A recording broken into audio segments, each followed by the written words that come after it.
Halo Sobat ATR, selamat datang kembali di ATR Channel. Selama pemerintahan Presiden Joko Widodo, Papua merupakan salah satu daerah yang menjadi titik fokus pembangunan. Berbagai infrastruktur dihadirkan sebagai langkah nyata memperkuat perekonomian masyarakat Papua. Sejumlah instruksi maupun keputusan Presiden dibuat untuk mendorong percepatan pembangunan provinsi paling timur Indonesia itu. Presiden Jokowi berharap, dengan dibangunnya berbagai infrastruktur di timur Indonesia itu dapat memperkuat perekonomian dan menyejahterakan masyarakat Papua. Instruksi Presiden nomor 9 tahun 2020 merupakan salah satu payung hukum dalam upaya mempercepat kemajuan pembangunan di tanah Papua. Bukti lain dari komitmen Presiden Jokowi adalah dia merupakan presiden satu-satunya yang tercatat sudah mengunjungi Papua sebanyak 12 kali sejak awal memimpin negeri ini. Kunjungannya itu sebagai bentuk perhatian kepada masyarakat Papua sekaligus untuk memastikan proyek pembangunan berjalan baik. Namun sebelum videonya dilanjut, alangkah baiknya jika kalian semua mendukung channel ini dengan cara tekan tombol like, subscribe dan aktifkan lonceng notifikasinya, agar channel ini semakin maju dan berkembang. Berikut beberapa infrastruktur yang difokuskan Presiden Jokowi dalam membangun Papua. Jembatan Youtefa. Jembatan ini menjadi jembatan pertama di Indonesia yang didesain dengan tujuan wisata. Dengan adanya jembatan ini, Kota Jayapura menjadi pintu gerbang yang berbatasan langsung dengan negara tetangga, Papua Nugini.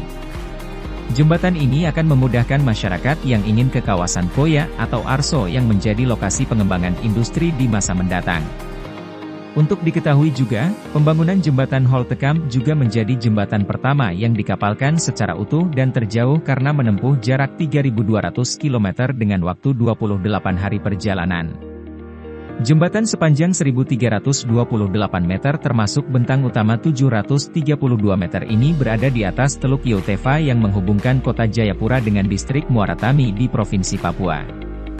Nantinya waktu tempuh dari Kota Jayapura menuju perbatasan Sko lebih cepat dari semula 2,5 jam menjadi 60 menit.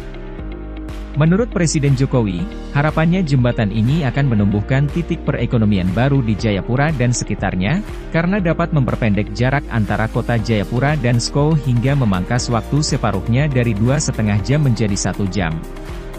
Pembangunan jembatan ini diresmikan pada Juli 2019. Jalan Trans Papua. Sebelum dibangun Jalan Trans Papua, kondisi jalan tersebut sangat memprihatinkan, dan menghambat perjalanan logistik masyarakat Papua yang harus menempuh berhari-hari untuk melewati jalan tersebut yang kondisinya sangat memprihatinkan. Namun kini jalanan tersebut berubah drastis semenjak pemerintahan Presiden Jokowi. Pengerjaan Jalan Trans Papua menjadi program pemerintah untuk memeratakan pembangunan di luar Jawa. Selama ini, Papua sering disebut-sebut dikucilkan karena pembangunan di wilayah tersebut terkesan tertinggal dibandingkan dengan wilayah-wilayah lain di Indonesia. Selain itu, pengerjaan Trans Papua juga bertujuan untuk meningkatkan kualitas hidup masyarakat serta membuka akses daerah terpencil dari keisolasian serta menekan biaya yang dinilai kemahalan akibat minimnya infrastruktur. Proyek Jalan Trans Papua sepanjang 4.330,07 km yang menghubungkan Provinsi Papua Barat dan Provinsi Papua dan membentang dari Kota Sorong di Provinsi Papua Barat hingga Merauke di Provinsi Papua. Pembangunan infrastruktur ini menjadi fokus pemerintah dalam meningkatkan perekonomian masyarakat Papua, mengurangi kesenjangan pendapatan serta mengurangi tingginya harga di masing-masing wilayah. Pengerjaannya terbagi dalam 2 provinsi, yakni di Papua Barat sepanjang 1.070,62 km, dan di Papua dengan panjang total 3.259,46 km. Pembangunan jalan ini telah diresmikan pada 2018 lalu.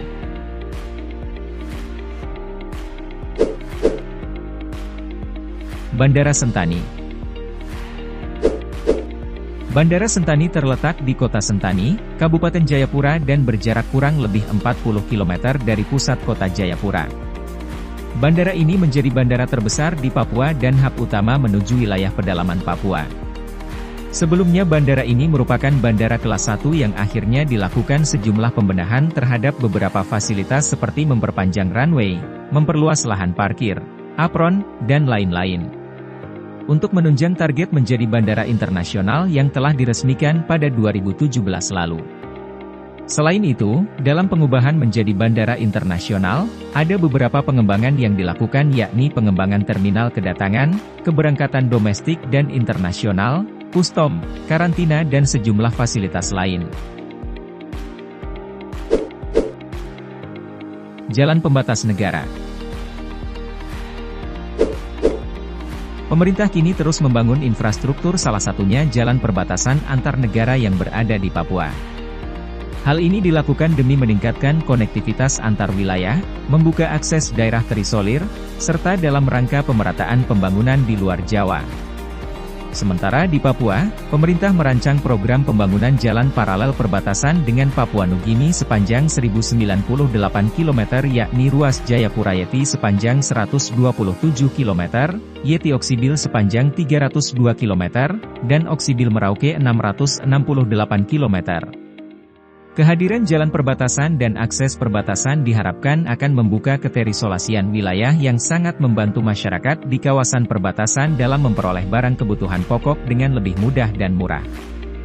Dengan demikian, diharapkan akan mengurangi kesenjangan antar wilayah untuk meningkatnya konektivitas masyarakat yang akan terbentuk jalur-jalur logistik baru untuk mendukung tumbuhnya embrio pusat-pusat pertumbuhan.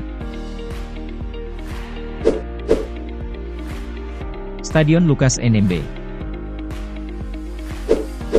Berlokasi di Kampung Harapan, Distrik Sentani Timur, Kabupaten Jayapura, Papua, Stadion Lukas NMB dibangun untuk menyambut penyelenggaraan PON 20 Papua. PON 20 ini merupakan perhelatan olahraga tingkat nasional pertama yang berlangsung di Papua.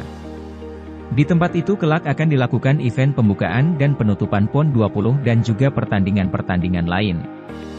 Kehadiran Stadion Lukas NMB telah menjadikan ikon, landmark, tersendiri bagi masyarakat Indonesia, khususnya masyarakat Papua. Betapa tidak? Stadion dengan kapasitas lebih dari 40.000 penonton itu memiliki fasilitas-fasilitas yang telah berstandar internasional. Kini, Stadion Lukas NMB diklaim sebagai stadion terbaik dan termegah kedua yang ada di Indonesia, setelah Stadion Gelora Bung Karno, yang berlokasi di ibu kota Jakarta. Pasalnya selain didukung teknologi modern, bagian luar stadion juga dikelilingi ornamen fasad baja melengkung dengan menonjolkan ukiran khas Papua yang menambah kesan etnik pada Stadion Lukas NMB.